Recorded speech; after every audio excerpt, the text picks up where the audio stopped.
Hello. तो आज हम जो टॉपिक शुरू करेंगे वो बहुत ही आसान है अगर हमें किसी फंक्शन की लिमिट निकालना आती है तो सबसे पहले देखते हैं हमारे टॉपिक का नाम क्या है। मतलब हमारे चैप्टर के अंदर जो सेकंड है लिमिट के बाद वाला कंटिन्यूटी। तो टॉपिक का नाम क्या लिखा है? कंटिन्यूटी। किसकी? फंक्शन की। और कहाँ पे चेक कर रहे हैं? एक पॉइंट पे से x इक्वल टू ए। तो आज के टॉपिक का नाम है we are going to check whether the function is continuous और डिसकंटिन्यूअस एट अ पॉइंट से x इक्वल टू ए। सबसे मैं रिक्वेस्ट करूंगा ये ग्राफ नंबर 1 पे ख्याल करिए। ओके। अब कोई मुझसे पूछ रहा है कि बताइए sir x equal to a पे ये ग्राफ नंबर 1 कंटिन्यूअस है कि डिसकंटिन्यूअस है? आई होप आप समझ ही गए कंटिन्यूअस है। क्यों? क्योंकि जब आपने ये ग्राफ को ड्रॉ किया, मतलब आपने जब ये ग्राफ को ड्रॉ किया, मतलब ग्राफ के ऊपर पेन चलाया, तो x इक्वल टू ए जब आया तो आपका पेन उठा नहीं। आई रिपीट, मतलब ग्राफ प्लॉट करते वक्त x इक्वल टू ए पे पेन उठ नहीं रहा है, मतलब आपका ये function x equal to a पे कंटिन्यूअस है। और सर आपने ये l क्या लिखा है? l का मतलब है x इक्वल टू ए पे फंक्शन की वैल्यू l है, मतलब फंक्शन a पे डिफाइंड है और उसकी वैल्यू l है। तो सबसे पहली बात ग्राफिकली हमें पता चल गया ये जिस भी फंक्शन का ग्राफ है at x equal to a वो कंटिन्यूअस है। अब मैं चाहूंगा मेरे बोलने के पहले आप ग्राफ नंबर 2 को देखिए। जब आप इस ग्राफ पे पेन चला रहे हैं तो आप यहां तक आए, बबल मतलब हॉलो सर्कल, मतलब पेन उठा, फिर जाके यहां पे टिका और फिर आगे बढ़ा। मतलब आपका ग्राफ कैसे बना? यूं, तो पेन उठा, मतलब ये जिस भी फंक्शन का ग्राफ है वो x इक्वल टू ए पे कंटिन्यूअस नहीं है। ये जिस भी फंक्शन का ग्राफ है वो x इक्वल टू ए पे कंटिन्यूअस नहीं है। ये ग्राफ नंबर 4 देख सकते हैं, यहां तक आए, फिर पेन उठा और फिर नीचे गए, मतलब ये भी जिस फंक्शन का ग्राफ है ये function x equal to a पे कंटिन्यूअस नहीं है। x इक्वल टू ए पे कंटिन्यूअस नहीं है। x इक्वल टू ए पे कंटिन्यूअस नहीं है, मतलब ये 6 स्टैंडर्ड ग्राफ है, इसमें से सिर्फ एक ही ग्राफ है जो कि x इक्वल टू ए पे कंटिन्यूअस है। ये ग्राफ भी कंटिन्यूअस नहीं है, ये ग्राफ भी कंटिन्यूअस नहीं है, ये भी कंटिन्यूअस नहीं है, ये भी कंटिन्यूअस नहीं है और ये भी कंटिन्यूअस नहीं है। ये तो हमने ग्राफिकली समझ लिया कि किसी भी फंक्शन का ग्राफ जब हम प्लॉट कर रहे हैं और प्लॉट करते वक्त जब वो इंस्टेंट आ रहा है x इक्वल टू ए, तब हमारा पेन उठ नहीं रहा है तो फंक्शन कंटिन्यूअस है, और अगर पेन उठ रहा है तो फंक्शन कंटिन्यूअस नहीं है, मतलब फंक्शन डिसकंटिन्यूअस है, मतलब वहां पे डिसकंटिन्यूटी हो रही है। टॉपिक का नाम है कंटिन्यूटी, पर हमें यह भी तो पता करना पड़ेगा कि डिसकंटिन्यूटी क्यों हो रही है। ओके। तो क्योंकि मुझे यहीं थोड़ा सा स्पेस चाहिए, तो ये तो आपको पता चल गया फंक्शन कंटिन्यूअस है, इसलिए सिर्फ ये यहां से हटा दे रहा हूं। टॉपिक का नाम भी आप समझ चुके हैं तो इसको भी हटा दे रहा हूं यहां से, और टॉपिक का नाम आपको पता हो चुका है। टॉपिक का नाम क्या है? Continuity of a function at x equal to a. यहां पे जो फंक्शन थोड़ी देर पहले था वो कंटिन्यूअस था, मतलब graph number 1, graph 2, graph 3, graph 4, graph 5 और ग्राफ 6। ओके। अब मैं इसी ग्राफ के सहारे आपको आगे की बहुत आसान थ्योरी क्लियर करूंगा। तो जो मैं थ्योरी बोलूंगा आपको ग्राफिकली भी विजुअलाइज करना पड़ेगा। ओके। तो यहाँ नोट्स में आपको लिखना है। क्या लिखना है? जो मैं यहाँ लिख रहा हूँ वो आपको लिखना है, मतलब मैं सिर्फ बोलूंगा। टॉपिक का नाम है रीजंस ऑफ डिसकंटिन्यूटी। क्या? टॉपिक का नाम है रीजन या रीजंस ऑफ डिसकंटिन्यूटी।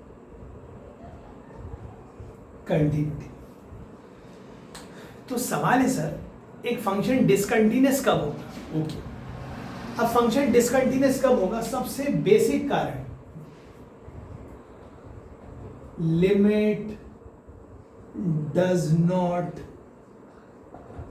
एग्जिस्ट, मतलब उस फंक्शन की x इक्वल टू ए पे लिमिट ही एग्जिस्ट नहीं हो रही। अब जब लिमिट ही एग्जिस्ट नहीं हो रही, मतलब लेफ्ट हैंड लिमिट कुछ और है, राइट हैंड लिमिट कुछ और है, या एक हाथ लिमिट इनफाइनाइट है, तो जब मैं कह रहा हूं लिमिट डज नॉट एग्जिस्ट, इसका मतलब क्या है?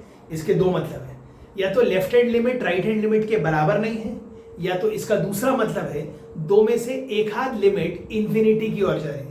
दोनों इंफिनिटी की ओर जा रही तो भी लिमिट एग्जिस्ट नहीं कर रही है, एक लिमिट इंफिनिटी की तरफ जा रही है तो भी लिमिट एग्जिस्ट नहीं कर रही है, और दो में से लोअर लिमिट कुछ और है, राइट हैंड लिमिट कुछ और है, भले दोनों फाइनाइट है पर दोनों मैच नहीं हो रहे हैं, तो हम कहेंगे limit does not exist. I repeat, reasons of discontinuity में पहला reason limit does not exist. मैं बोलूंगा बाद में, पहले मैं लिखूंगा। आप देखिए ग्राफ नंबर 2 चेक करिए। ग्राफ नंबर 2 की x इक्वल टू a पे लेफ्ट हैंड लिमिट l है, l मतलब एक फाइनाइट नंबर 1 2 3 4 5 जो भी, और राइट हैंड लिमिट m है, l कुछ और है m कुछ और है, मतलब इस फंक्शन की तो लिमिट ही एग्जिस्ट नहीं हो रही है, तो फिर ये कंटिन्यूअस कैसे हो सकता है? Graph number 2 limit does not exist, so this is the reason for discontinuity of this graph. Graph number 3 को भी देखिए। ग्राफ नंबर 3 पर भी लेफ्ट हैंड लिमिट l है, ऑल्दो फाइनाइट है, राइट हैंड लिमिट m है, ऑल्दो फाइनाइट है, पर दोनों वो मैच नहीं कर रहे, मतलब इस फंक्शन की भी लिमिट एग्जिस्ट नहीं कर रही है। और जिस भी फंक्शन की लिमिट एग्जिस्ट नहीं करेगी x इक्वल टू a पे, तो x इक्वल टू a पे वो फंक्शन कंटिन्यूअस हो ही नहीं सकता है। ओके, 2 3 4 के बारे में ऐसा नहीं कहूंगा, पता है क्यों? क्योंकि ये जो ग्राफ नंबर 4 है, जिस भी फंक्शन का, इसकी लोअर लिमिट भी l है, अपर लिमिट भी m है, अपर लिमिट भी l है, मतलब लिमिट एग्जिस्ट कर रही है। तो क्या ये फंक्शन कंटिन्यूअस है? ये फंक्शन कंटिन्यूअस नहीं है, लेकिन डिसकंटिन्यूटी के लिए ये रीजन नहीं है। मतलब मैं कहना चाहता हूं ग्राफ नंबर 4 डिसकंटिन्यूअस है, पर डिसकंटिन्यूअस का कारण ये नहीं है कि इसकी लिमिट एग्जिस्ट नहीं कर रही, इसलिए इसको मैं यहां नहीं लिख रहा। ग्राफ नंबर 5 में भी लिमिट एग्जिस्ट कर रही है, ऑल्दो ये कंटिन्यूअस नहीं है, लेकिन हम क्या बात कर रहे हैं? अगर लिमिट एग्जिस्ट नहीं कर रही है, मतलब ग्राफ नंबर 2 की, ग्राफ नंबर 3 की, 4 हम यहां नहीं लिखेंगे, 5 हम यहां नहीं लिखेंगे, और हम यहां 6 लिखेंगे, क्योंकि left hand limit plus infinity है, right hand limit minus infinity है। इसका मतलब पहला रीजन ऑफ डिसकंटिन्यूटी, एक फंक्शन कब डिसकंटिन्यूअस कहलाएगा? पहला, अगर उसकी लिमिट एग्जिस्ट नहीं कर रही है तो। ये हो गया पहला रीजन। ओके, आप नोट्स बनाते चलें। अब सेकेंड रीजन क्या है? लिमिट एग्जिस्ट्स, मतलब x इक्वल टू a पे लिमिट एग्जिस्ट कर रही है, but f of a is not defined. मैं कुछ भी नहीं बोलूंगा, पहले यहां लिख दूंगा, आप समझिए। ये ग्राफ नंबर 4 को देखिए, इसकी जो लेफ्ट हैंड लिमिट है वो भी l है, राइट हैंड लिमिट है वो भी l है, मतलब लिमिट एग्जिस्ट कर रही है, लेकिन फिर भी ये वाला ग्राफ कंटिन्यूअस क्यों नहीं है? क्योंकि ये कंटिन्यूअस कब होगा? जब लेफ्ट हैंड लिमिट बराबर राइट हैंड लिमिट बराबर फाइनाइट नंबर बराबर f of a। I repeat, मतलब कोई भी फंक्शन कंटिन्यूअस कब कहलाएगा? जब लेफ्ट हैंड लिमिट बराबर राइट हैंड लिमिट बराबर फाइनाइट नंबर बराबर, और ये फाइनाइट नंबर किसके बराबर होना चाहिए? f ऑफ a की, मतलब f ऑफ a की वैल्यू भी वही फाइनाइट नंबर आना चाहिए जो फंक्शन की लिमिट है। यहां क्या हो रहा है? लेफ्ट हैंड लिमिट और राइट हैंड लिमिट दोनों फाइनाइट नंबर l है, लेकिन x इक्वल टू a पे फंक्शन डिफाइन ही नहीं है, इसीलिए ये function x equal to a पे कंटिन्यूअस नहीं है। ओके, अब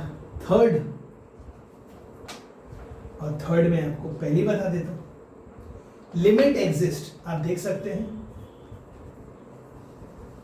comma, f of a is defined. Limit भी एग्जिस्ट कर रही है, एफ ऑफ ए भी डिफाइंड है, लेकिन खास बात क्या है, लेकिन but f of a minus equal to f of a plus तो हो रहा है, लेकिन खतरनाक बात ये हो रही है, ये मतलब f of a is not equal to the limiting value. So this is the third reason. बस अगर हमें ये आ गया तो हमें कंटिन्यूटी आ गया. तो हम काम करते हैं 3 to 1. 3 to 1 मतलब थर्ड रीजन. लिमिट एग्जिस्ट कर रही है. इस ग्राफ पे देखिए लिमिट एग्जिस्ट कर रही है जी, लिमिट एग्जिस्ट कर रही है. मतलब एफ ऑफ ए माइनस बराबर एफ ऑफ ए प्लस है, लेकिन ये जो एफ ऑफ ए है वो लिमिट के बराबर नहीं है. ये हो गया थर्ड. इसके पहले सेकंड क्या था, लिमिट एग्जिस्ट कर रही थी पर x इक्वल टू ए पे फंक्शन डिफाइन ही नहीं था. और सबसे पहला रीजन लिमिट ही एग्जिस्ट नहीं कर रही. तो हमने अभी तक सिर्फ क्या सीखा, ये 6 ग्राफ में, ये हटा देता हूं 2 मिनट के लिए. हमने ये 6 ग्राफ में देखा ग्राफिकली हम कैसे पता करेंगे कि कोई फंक्शन कंटिन्यूअस है.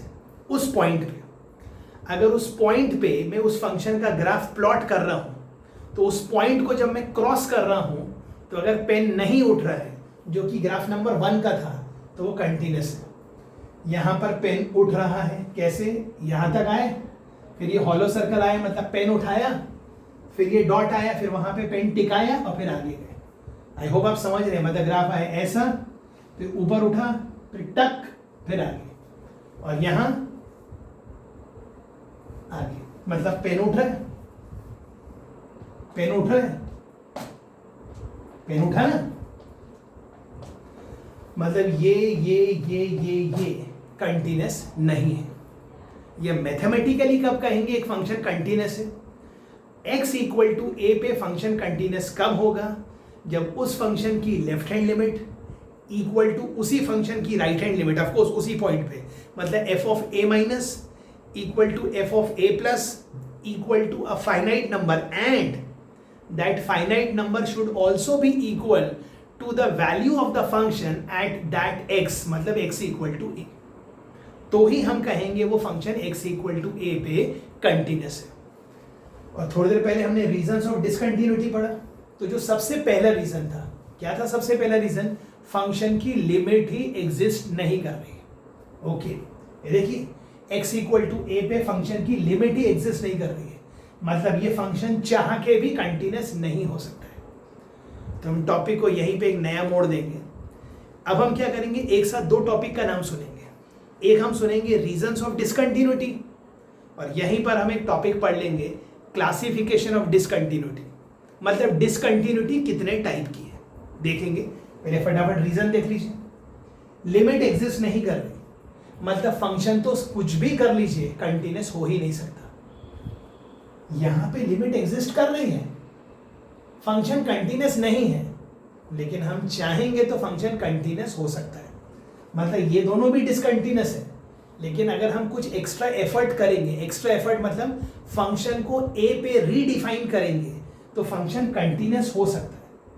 लेकिन ये तीनों ग्राफ में हम फंक्शन को रीडिफाइन करने की तो बात सोच ही नहीं सकते, क्योंकि जब लेफ्ट हैंड लिमिट और राइट हैंड लिमिट मैच ही नहीं कर रही है, तो हम फंक्शन को डिफाइन करके उसको कंटिन्यूअस कैसे बना सकते हैं. आई होप आप समझ रहे हैं. ओके, अब रीजंस ऑफ डिसकंटिन्यूटी में फिर से क्विक फायर बता देता हूं. पहला reason, limit does not exist, ये तीनों एग्जांपल. दूसरा, limit exist but f of a is not defined. तीसरा, limit exist but f of a is defined somewhere else, isolated, कहीं दूर डिफाइंड है. ठीक, ओके, ये सब आपको नोट्स बनाना है. अब अगला टॉपिक यही ग्राफ के साथ. टॉपिक का नाम है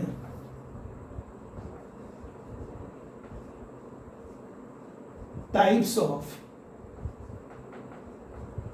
डिसकंटिन्यूटी. क्या है टॉपिक का नाम भाई, टाइप्स ऑफ डिसकंटिन्यूटी. अब डिसकंटिन्यूटी को हम क्लासिफाई करेंगे 2 टाइप से. एक है रिमूवेबल टाइप डिसकंटिन्यूटी,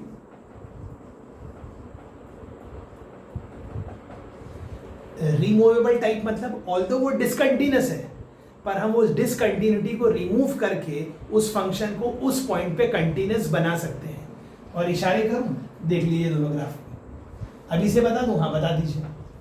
अगर मैं x इक्वल टू ए पे इस फंक्शन को डिफाइन कर दूं यहाँ पे, मतलब जहां पर हॉलो सर्कल है वहां पे मैं बिंदिया लगा दूं, मतलब ऑल्दो ये फंक्शन डिसकंटिन्यूअस था लेकिन मैंने अब इसको कंटिन्यूअस बना दिया। ऐसा था, मैंने जैसे ही ऐसा किया ये फंक्शन कंटिन्यूअस हो गया। मतलब जब ये ऐसा था तो ये डिसकंटिन्यूअस था लेकिन ये कौन सी कैटेगरी में आ रहा था? Removable type. और रिमूवेबल टाइप में क्यों आ रहा था? क्योंकि इसकी लिमिट एग्जिस्ट कर रही थी। फिर से सुनिए, ये वाला ग्राफ भी रिमूवेबल टाइप डिसकंटिन्यूटी का एग्जांपल है। क्यों? जो ये बिंदियां यहां लगी है, अगर मैं इसको यहां से उठाऊं और उठा के यहां चिपका दूं तो फंक्शन कंटिन्यूअस हो गया। मतलब ये बिंदिया पहले यहां थी इसलिए ये फंक्शन डिसकंटिन्यूअस था। मतलब ये दोनों फंक्शन की खास बात क्या है? ये दोनों फंक्शन की लिमिट एग्जिस्ट कर रही थी पर प्रॉब्लम ये था यहां पे x इक्वल टू ए पे फंक्शन डिफाइन नहीं था, तो मैं अगर रीडिफाइन कर दूं तो कंटिन्यूअस हो जाए, या फिर यहां पर भी रीडिफाइन कर दूं तो कंटिन्यूअस हो जाए। ओके, तो डिसकंटिन्यूटी दो टाइप की है, एक रिमूवेबल टाइप, और आप समझ गए यहां क्या लिखना है आपको, नॉन, और आगे लिखना है, मैं नीचे लिख देता हूं, non removable type of discontinuity. और इशारे करूं? हाँ करो सर। इस ग्राफ को देख लो, इस ग्राफ को देख लो और इस ग्राफ को देख लो। ये तीनों ग्राफ में प्रॉब्लम पता क्या है? लिमिट ही एग्जिस्ट नहीं कर रही है, तो आप फंक्शन को रीडिफाइन करके उसको कंटिन्यूअस बना ही नहीं सकते। देखते हैं, तो टॉपिक का नाम चल रहा है टाइप्स ऑफ डिसकंटिन्यूटी। तो ये लिखा है रिमूवेबल टाइप ऑफ डिसकंटिन्यूटी। अब इसके नीचे आपको नोट्स में क्या लिखना है? आपको नोट्स में लिखना है अगर कोई फंक्शन डिसकंटिन्यूअस है, लेकिन क्यों डिसकंटिन्यूअस है पहले वो सुनिए। फंक्शन डिसकंटिन्यूअस होने से पहले क्या हो रहा है? फंक्शन की लिमिट एग्जिस्ट कर रही है। मतलब आपको रिमूवेबल टाइप डिसकंटिन्यूटी में लिखना पड़ेगा limit of that function at x equal to a is existing, मतलब उस फंक्शन की लिमिट एग्जिस्ट कर रही है। और लिमिट एग्जिस्ट करने का मतलब है लेफ्ट हैंड लिमिट बराबर राइट हैंड लिमिट बराबर फाइनाइट क्वांटिटी। तो यहाँ नोट्स में आपको क्या लिखना है? At x equal to a f of x की लिमिट एग्जिस्ट कर रही है, लेकिन प्रॉब्लम क्या है? प्रॉब्लम ये है या तो x इक्वल टू a पे फंक्शन डिफाइन ही नहीं है या तो कहीं और डिफाइन है। ओके, तो आपको नोट्स में लिखना है रिमूवेबल टाइप ऑफ डिसकंटिन्यूटी का मतलब है limit of that function at x equal to a is existing but either function is not defined at x equal to a और it is defined somewhere else, तो हम कहेंगे वो removable type discontinuity. और अब रिमूवेबल टाइप डिसकंटिन्यूटी भी दो type की है। मैं नाम लिखूंगा, इशारे करूंगा, आप समझ जाएंगे, फिर एक्सप्लेन करूंगा। इसके बारे में लिख रहा हूं, हाँ बोलिए सर। मिसिंग पॉइंट, अभी ये नहीं पढ़ रहे इसलिए इसको हटा देते हैं ताकि हमारे को स्पेस मिल जाए। Missing point discontinuity. अब सर हिंदी में बता दीजिए ना मिसिंग पॉइंट डिसकंटिन्यूटी क्या है? मिसिंग पॉइंट डिसकंटिन्यूटी का मतलब है फंक्शन की limit x equal to a पे एग्जिस्ट कर रही है पर x इक्वल टू a पे वो फंक्शन डिफाइन नहीं हो रहा है, मतलब डिफाइन होने के लिए मिस हो रहा है। इसलिए ये जो एग्जांपल है 1 2 3 4, this is the example of missing point discontinuity. और ऑल्दो ये मिसिंग पॉइंट डिसकंटिन्यूटी है लेकिन एक्चुअली क्या है? रिमूवेबल टाइप, मतलब ये वो बीमारी है जिसका इलाज किया जा सकता है। और अगर लिमिट ही एग्जिस्ट नहीं कर रही है तो वो बीमारी लाइलाज है। मतलब फिलहाल ये जो बीमारी है डिसकंटिन्यूटी की, इसका इलाज हो सकता है। कैसे? अगर मैं फंक्शन को x इक्वल टू ए पे यहाँ डिफाइन कर दूं तो फंक्शन कंटिन्यूस हो जाएगा। तो रिमूवेबल टाइप डिसकंटिन्यूटी का पहला हेडिंग है मिसिंग पॉइंट डिसकंटिन्यूटी, और दूसरा मतलब ये इसके लिए है, अब जो लिख रहा हूं वो इसके लिए है, आइसोलेटेड पॉइंट डिसकंटिन्यूटी। आप देख सकते हैं फंक्शन की लिमिट एग्जिस्ट कर रही है, मतलब लेफ्ट हैंड लिमिट बराबर राइट हैंड लिमिट बराबर finite number l, but at x equal to a function की जो फाइनाइट वैल्यू है वो l नहीं है m है। ओके, मतलब ये भी रिमूवेबल टाइप डिसकंटिन्यूटी है, पर रिमूवेबल टाइप डिसकंटिन्यूटी में कौन सा एग्जांपल है? Isolated point discontinuity. इस ग्राफ के बाद हम कुछ और एग्जांपल भी देख के और क्लियर करेंगे। तो आई होप आपको रिमूवेबल टाइप डिसकंटिन्यूटी समझ में आ गया जी। अब अगर आपको रिमूवेबल टाइप डिसकंटिन्यूटी समझ में आ चुका है तो अब हम इन दोनों को यहां से हटा सकते हैं जी।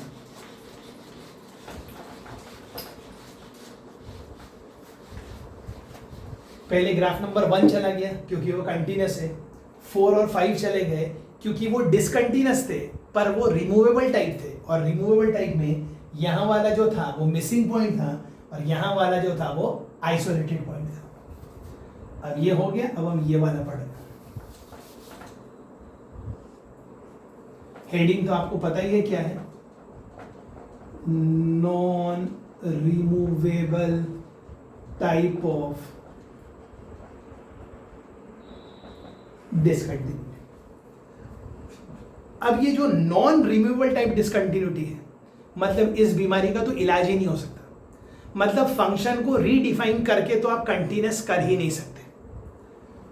तो आप ग्राफ नंबर 2 में देखिए ना, लेफ्ट हैंड लिमिट फाइनाइट है l, right hand limit finite है m, पर वो दोनों फाइनाइट नंबर इक्वल ही नहीं है, मतलब लेफ्ट हैंड लिमिट और राइट हैंड लिमिट इक्वल नहीं है। ओके, तो ये जो नॉन रिमूवेबल टाइप डिसकंटिन्यूटी है, इसके नोट्स में आपको सबसे पहले क्या लिखना है? अगर मेरे पास एक फंक्शन है और x इक्वल टू a पे फंक्शन की लिमिट ही एग्जिस्ट नहीं कर रही है, graph number 2, graph number 3, graph number 6, तो वो फंक्शन की जो डिसकंटिन्यूटी है वो नॉन रिमूवेबल टाइप है। अब ये जो non removable type of discontinuity है ये खुद 3 टाइप की है। अब कौन कौन से 3 टाइप की, ख्याल करिएगा।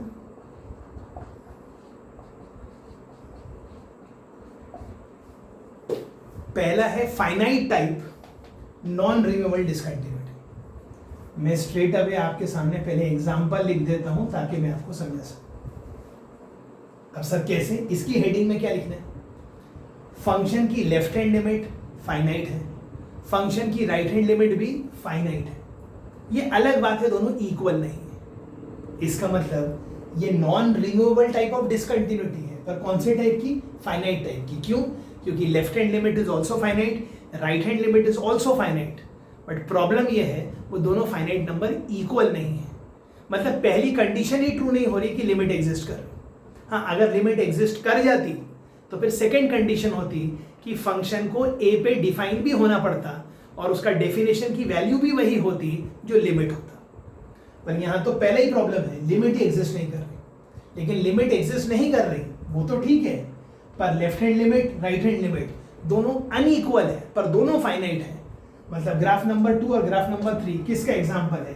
Finite type of non removable discontinuity.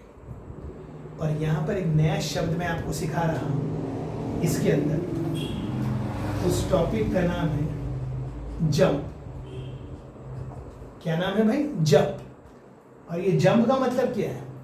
It is the absolute difference. क्या क्या? It is the absolute difference between the two finite limit.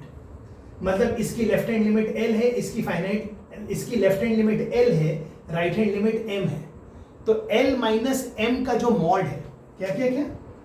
l minus m का जो मॉड है वो इस फंक्शन के डिसकंटिन्यूटी का जंप है।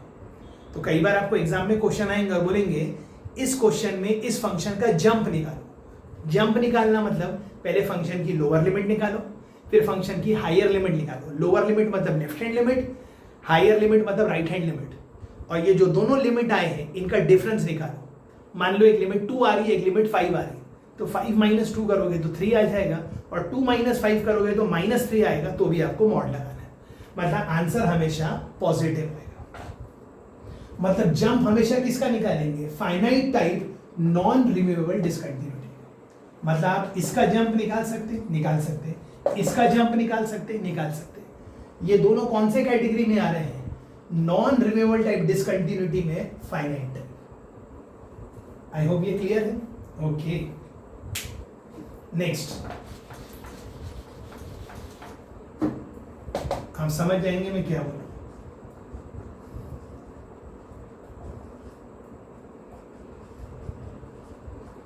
Infinite type. अब इनफाइनाइट टाइप का मतलब क्या है? उस फंक्शन की दो में से कोई तो भी एक, या तो लोअर लिमिट मतलब लेफ्ट हैंड लिमिट, और हायर लिमिट मतलब राइट हैंड लिमिट, दो में से कोई तो भी एक लिमिट इनफाइनाइट है। दोनों है तो भी प्रॉब्लम है, दो में से एक इनफाइनाइट है तो भी प्रॉब्लम है, क्योंकि लिमिट हमेशा फाइनाइट आनी चाहिए। मतलब किसी भी फंक्शन की लिमिट एग्जिस्ट नहीं कर रही है, और वो भी क्यों नहीं कर रही है? क्योंकि उसकी दो में से कोई तो भी एक लिमिट इनफाइनाइट नंबर है। तो हम कहेंगे वो फंक्शन की डिसकंटिन्यूटी नॉन रिमूवेबल टाइप है, और कौन सी कैटेगरी में है? इनफाइनाइट टाइप है। और एक तीसरा है ऑसिलेटरी टाइप। ऑसिलेटरी टाइप का मतलब है लिमिट कहां है हमें मालूम ही नहीं है। सबसे बेस्ट एग्जांपल आपके लिए लिख दूंगा और आप समझ जाइएगा। Limit x tends to 0 sine 1/x।